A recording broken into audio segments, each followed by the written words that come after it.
రాష్ట్రం పెట్టుకోవడంలో crucial role ఒక గొప్ప పాత్ర పోషిస్తుంది అన్నమాట. ఏంటిది? By making learning contextual, experiential and relevant to child surroundings. చుట్టూ ఉండే పరిసరాల ఆధారంగా సందర్భానుసారంగా ఎక్స్పెరిమెంటల్గా వాళ్ళు స్పందిస్తారన్నమాట. ఇదే దాని అర్థం. నెక్స్ట్ ఇక్కడ చూడండి, కాంటెక్చువల్ లెర్నింగ్. సార్ చదవండి సార్, చదవండి sir. Environmental themes like family, food, shelter, plants, animals, etc. are based on simple complex. Family is the first stage in class 3 that a child will know and will be easy to read and also compare and then speak about the topic very easily. Child can even write this concept as each is familiar with the same.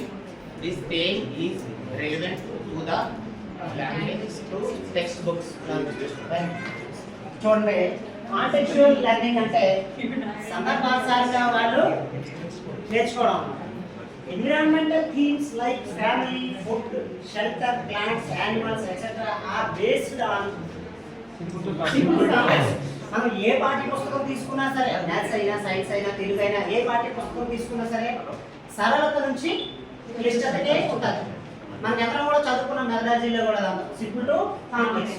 First మూడో తరగతి పాఠం తీసుకున్నట్టయితే మూడో తరగతి పాఠంలో first పాఠం ఏముందండి? ఇక్కడ ఫ్యామిలీ.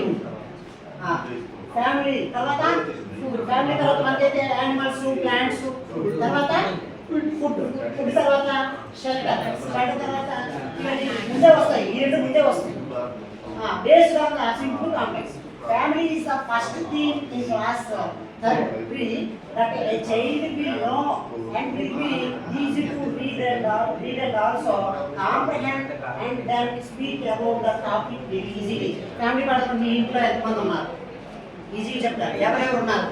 అట్లా చెప్పడం వలన అతనిలో ఏం డెవలప్ అవుతుందండి? లాంగ్వేజ్ అనేది డెవలప్ అవుతుంది. పిల్లవాడు భయపడడు ఫస్ట్. పిల్లవాడు ఎందుకంటే కుటుంబం నుండే పిల్లవాడు వస్తారు కాబట్టి ఆ కుటుంబానికి సంబంధించిన పాటనే మూడో తరగతిలో పరిసరాల విద్యలో పెట్టడం జరిగింది. మనం ఈజీగా ఏదైనా ప్రశ్నలు అడిగితే సమాధానాలు ఈజీగా తొందరగా రెస్పాండ్ అవుతాడు. తర్వాత చైల్డ్ క్యాన్ ఈవెన్